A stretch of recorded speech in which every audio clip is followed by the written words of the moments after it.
गोड्डा में हुए सूर्या हांसदा एनकाउंटर पर अब सियासी संग्राम छिड़ गया है। पूर्व विधायक और बीजेपी नेता अमित मंडल ने राज्य सरकार पर गंभीर आरोप लगाते हुए इस कार्रवाई पर सवाल खड़े कर दिए हैं। अमित मंडल ने सीधा सवाल दागा है कि जिस तरह से सूर्या हांसदा का एनकाउंटर किया गया, अगर उसकी जगह सूर्या अंसारी होता तो क्या सरकार यही कार्रवाई करती। उन्होंने दावा किया है कि सूर्या हांसदा का राजनीतिक सफर कई दलों से होकर गुजरा है। पहले वह बीजेपी में थे, लेकिन उससे पहले जेएमएम और जेवीएम में भी रह चुके हैं।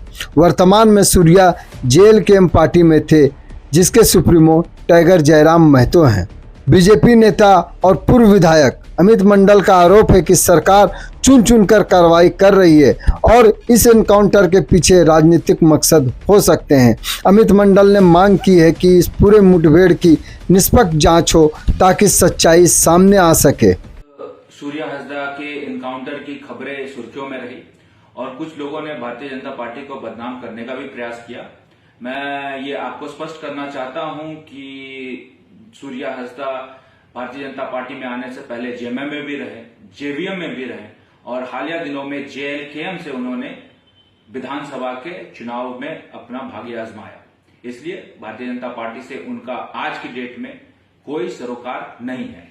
दूसरी बात, भारतीय जनता पार्टी कोर्ट का सम्मान करती है और यदि कोई व्यक्ति अपराध करता है तो कोर्ट उसको सजा देती है। इसमें कहीं पे भी भारतीय जनता पार्टी का हस्तक्षेप नहीं होता।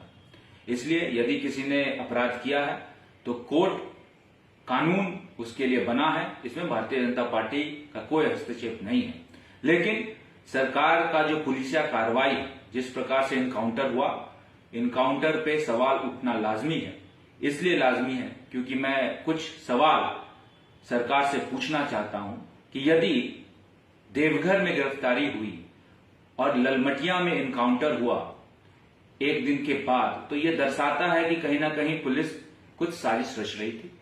और यदि देवघर की गिरफ्तारी की खबर फ्लैश आउट नहीं होती तो हो सकता है एनकाउंटर कल ही हो गया होता।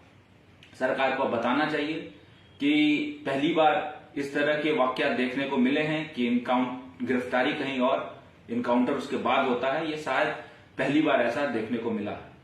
जेएमएम के अधिवेशन में जो गोड्डा में हुआ था, उसमें खुले मन से जेएमएम के नेताओं ने चुनौती दी थी और कहा था कि यदि कोई जेएमएम की विचारधारा से ताल्लुक नहीं रखेगा तो पुलिसिया कार्रवाई होगी।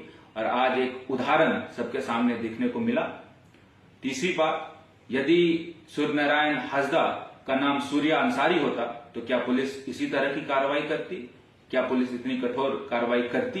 ये सरकार को बताना चाहिए।